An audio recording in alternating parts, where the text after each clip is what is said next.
नमस्कार।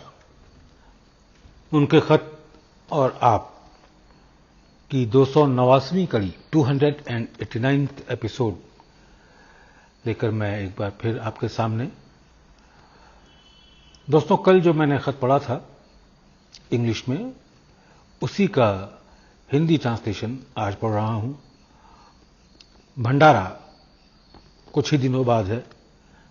उस भंडारे को ध्यान में रखते हुए ये पत्र पढ़ना मेरे लिए लाजमी हो गया।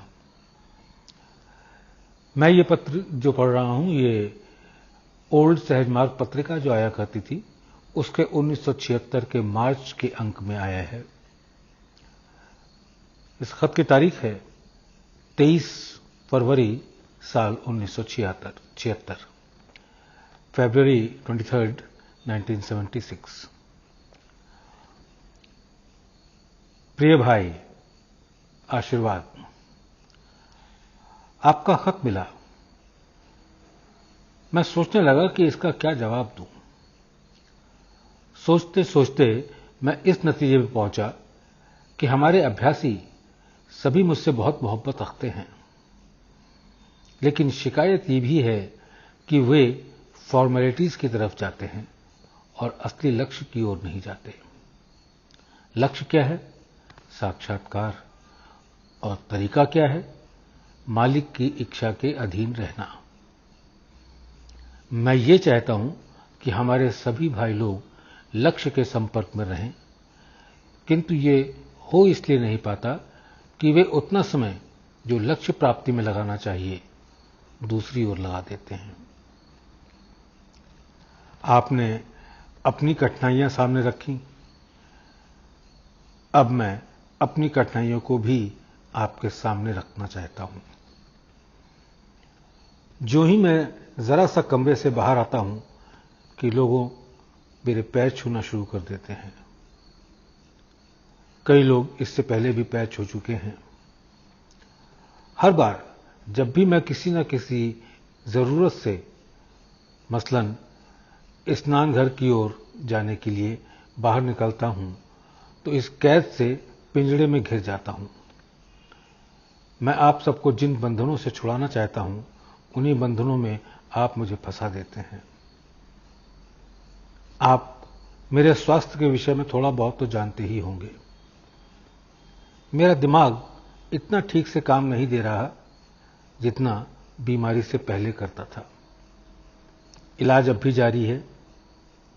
मैंने अपनी बीमारी में आप लोगों को ट्रांसमिशन दिया था, और उस हालत में दिया था जब मैं डिलेरियम में था।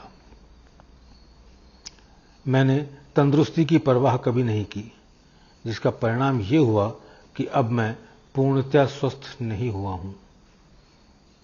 मान लीजिए मुझसे कोई अनुचित सेवा लेता है और मैं करता जाऊं, तो प्रायः ट्रांसमिशन इतना कठिन हो जाता है कि केवल 5-10 मिनटों में ही थकान महसूस करने लगता हूं।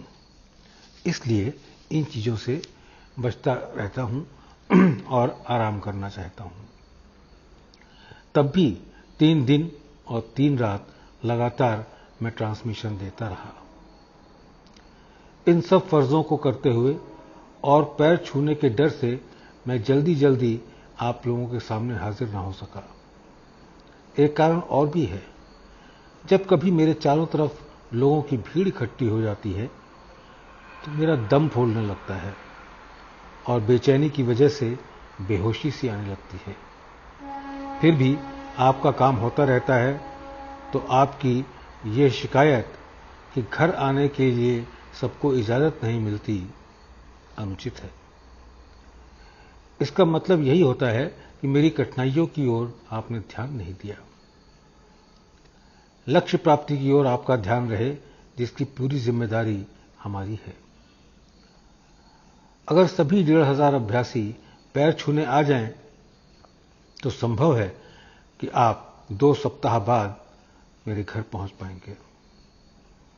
बाकी शिकायतें जो आप अनुभव कर रहे हैं, उनको दूर करने का प्रयत्न आप स्वयं कीजिए और कुछ जिम्मेदारी हम पर भी छोड़ दीजिए।